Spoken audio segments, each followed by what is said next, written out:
Hermanas y hermanos, amigas, amigos, yo llamaría creyentes hermanos, pero no creen en Jesucristo, yo puedo llamarles amigos. Hoy quiero hablar de otro personaje muy conocido del Antiguo Testamento, Abel. Fue uno de los hijos de Adán y Eva. Tuvieron después de ser expulsados del jardín del Edén. Todos nosotros nacemos en una cultura de pecado y nos hemos acostumbrado a ella. Pero para la primera pareja que había vivido en el estado de inocencia original, no era así. Después de la caída, cuando Eva concibió y dio la luz a su primer hijo en este estado de separación de Dios y de la inocencia, creyó que la descendencia de este hijo podría construir a la humanidad de nuevo al Edén original. Pero no fue así. La historia de separación continuó hasta que, por obra del Espíritu Santo, la simiente de Dios fue sembrada en el vientre de una mujer. Él vino para vencer al diablo y restaurar la amistad con Dios. Como sabemos, Abel perdió la vida a mano de su hermano mayor, Caín. Este fue el primero fratricidio de la historia, el fruto maduro del pecado original en el que el hombre, movido por el orgullo, decidió separarse de su creador y sustentador. Se rebeló, queriendo ser su propio dueño. El resultado fue devastador, trayendo gran sufrimiento a la humanidad. El pecado que nos separa de Dios también nos separa de nosotros mismos.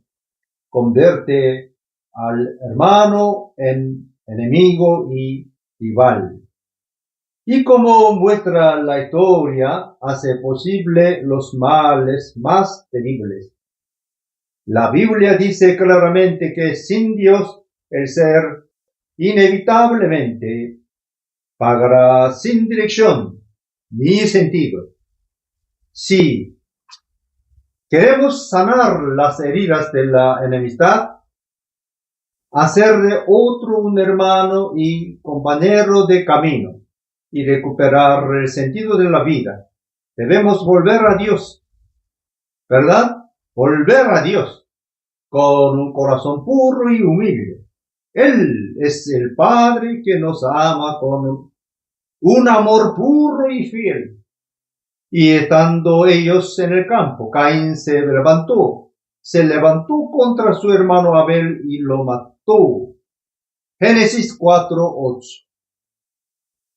Así comienza la historia del asesinato del Abel por parte de Caín. Dios le desea la muerte ni la destrucción de nadie, pues Él creó todo para la vida, como vemos en Génesis 2:7.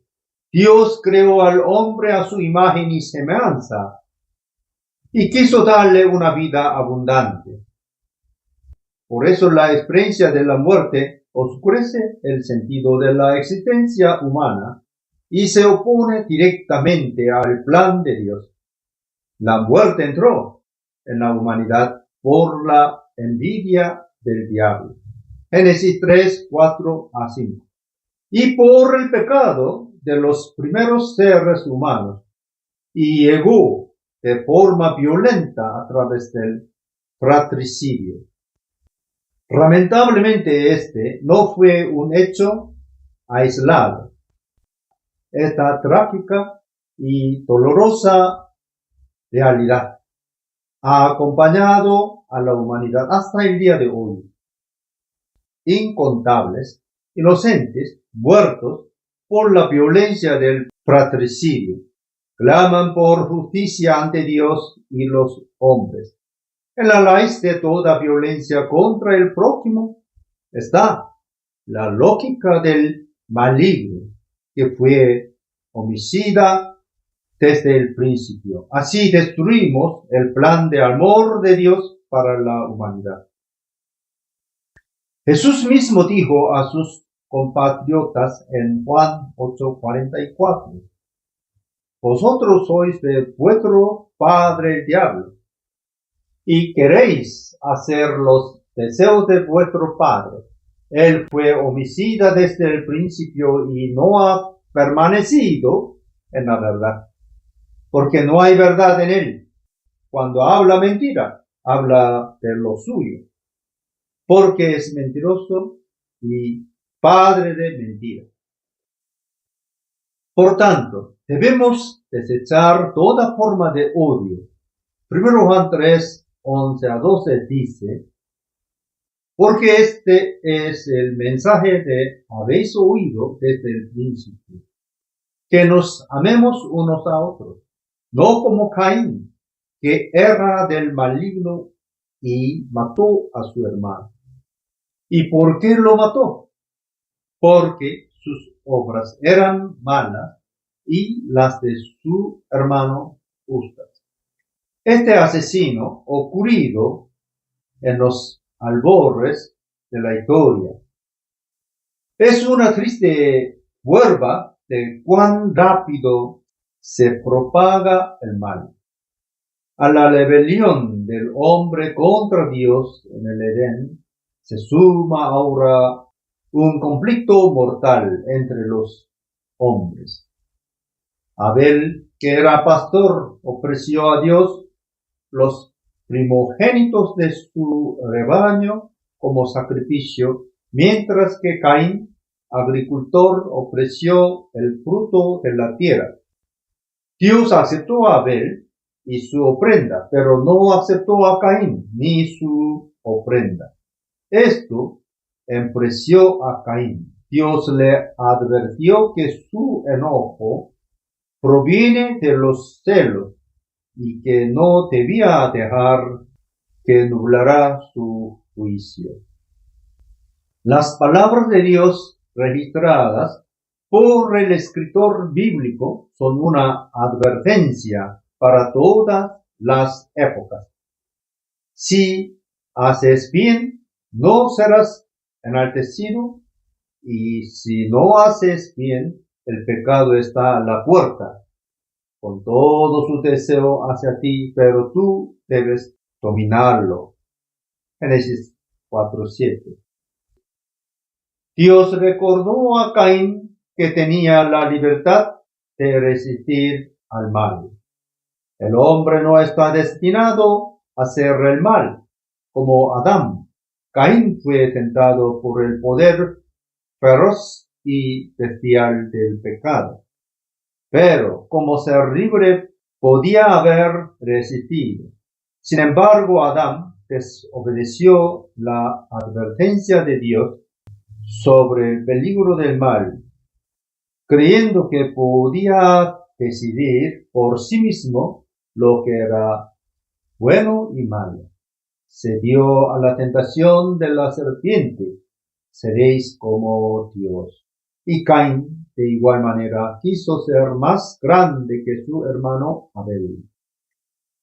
Caín, como muchos después de él, no dominó el pecado, sino que fue dominado por él. La ira ciega nuestro corazón y no lleva a hacer lo que lamentaremos. Después del crimen, Dios preguntó a Caín por su hermano. ¿Dónde está Abel, tu hermano? Esta pregunta resuena a lo largo de toda la historia hermana y aún hoy llega a nuestros oídos. Dios, fuente de toda la humanidad, quiso que nos cuidáramos y responsabilizáramos los unos de los otros. Dios no quiso que respondamos como Caín. ¿Acaso soy yo guardián de mi hermano? Es como si Dios dijera: sí, Caín, eres responsable no solo de tu hermano de sangre, sino de todo hombre y mujer, de todo hijo del Padre Celestial. Pero Caín no quiso reconocer lo que había hecho y trató de ocultar su responsabilidad. El pecado nos vuelve invasivos y falsos. Reconocer nuestra responsabilidad y afrontar las consecuencias no es fácil. Esto recuerda la evasión de responsabilidades y la indiferencia que a menudo se ven en las relaciones entre naciones. Incluso cuando están en juego valores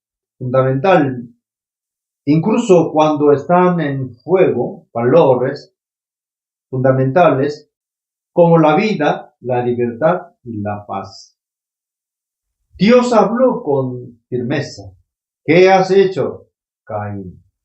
¿Qué locura has cometido? Has matado a su hermano.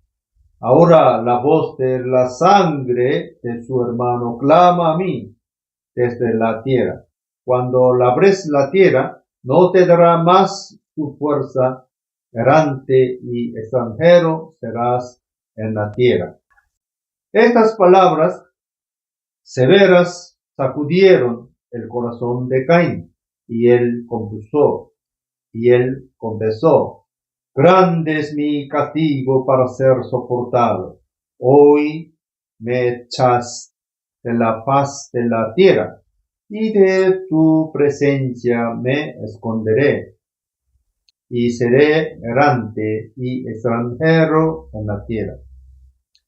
Quien vive en pecado está separado de Dios, de sí mismo y de los demás. Sin embargo, Dios no rompió su relación con Caín.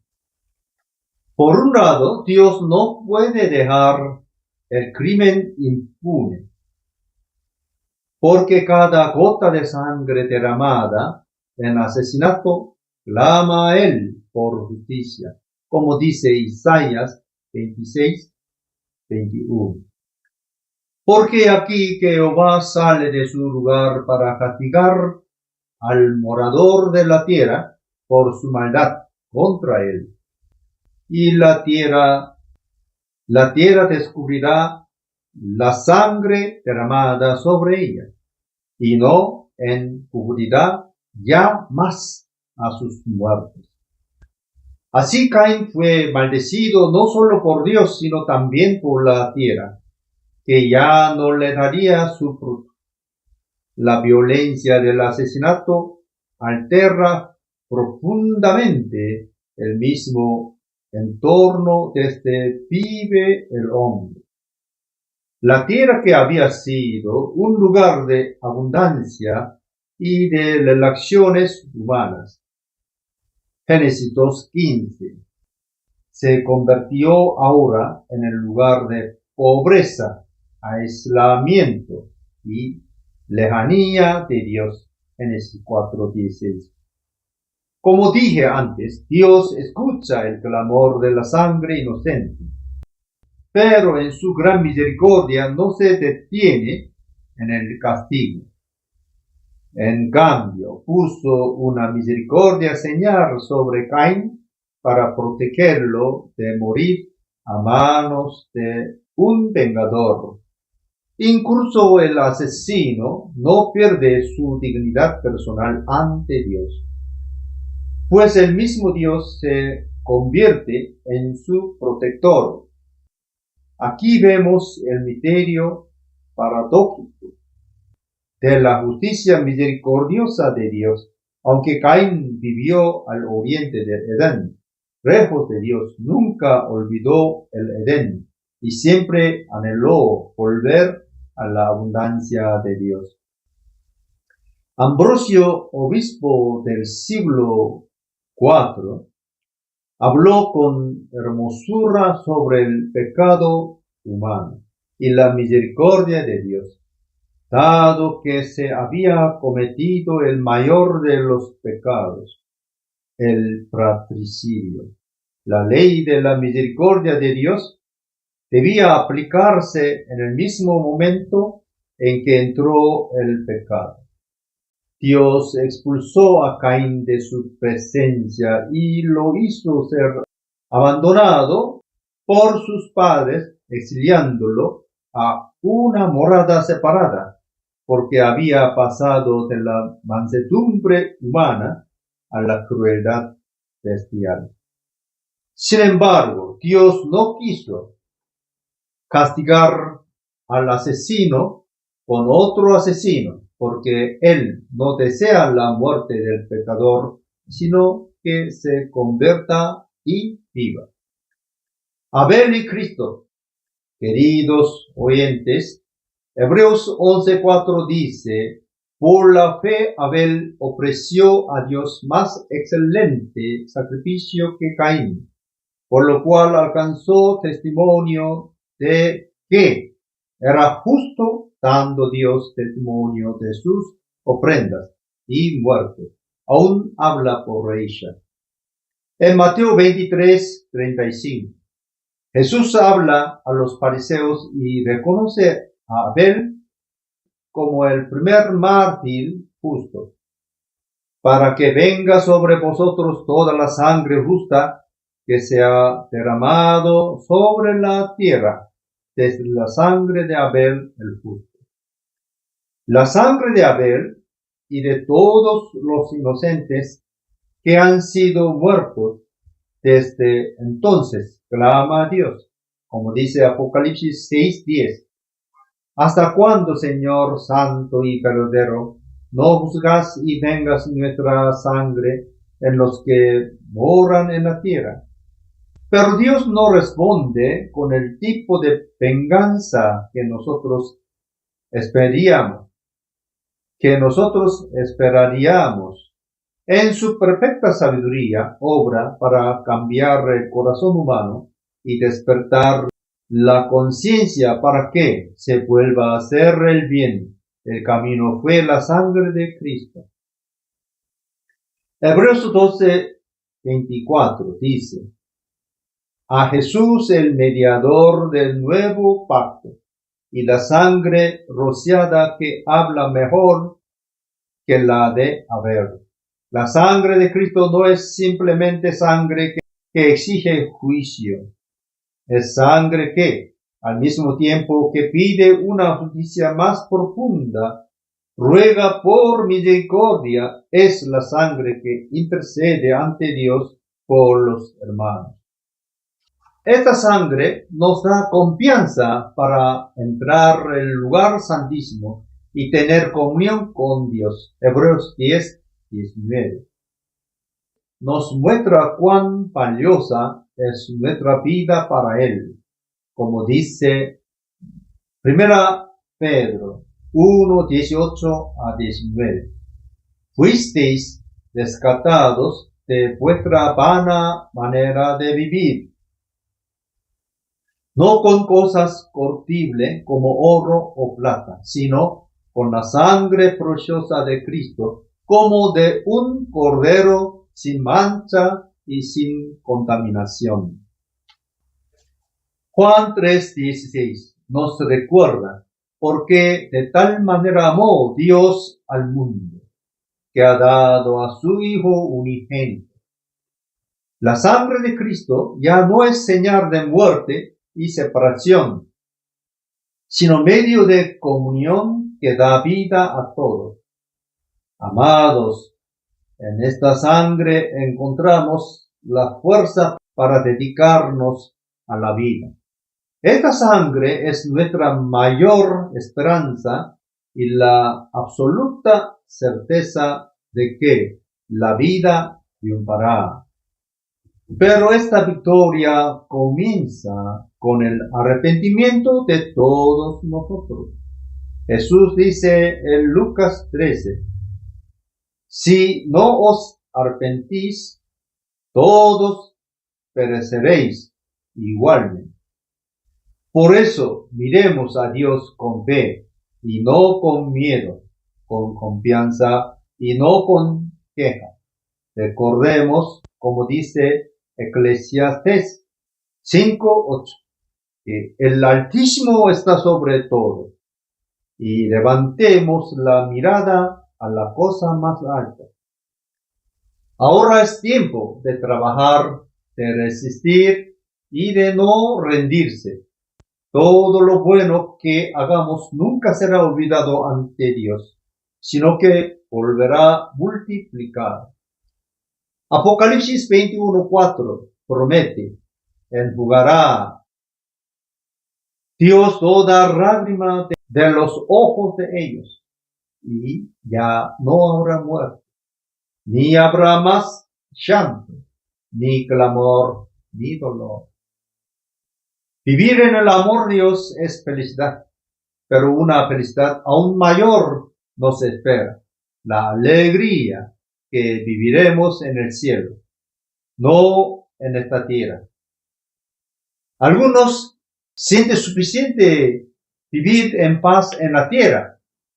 Bueno, eso también muy bueno, pero más allá, en el cielo, esperando una nueva morada para cada nosotros, Nueva Jerusalén, ni muerte ni enfermedad, maravillosa paz absoluta. Muchas gracias por vuestra atención. Volvamos a Dios con arrepentimiento, lágrima ante de Dios. Que Dios les bendiga. Hasta pronto.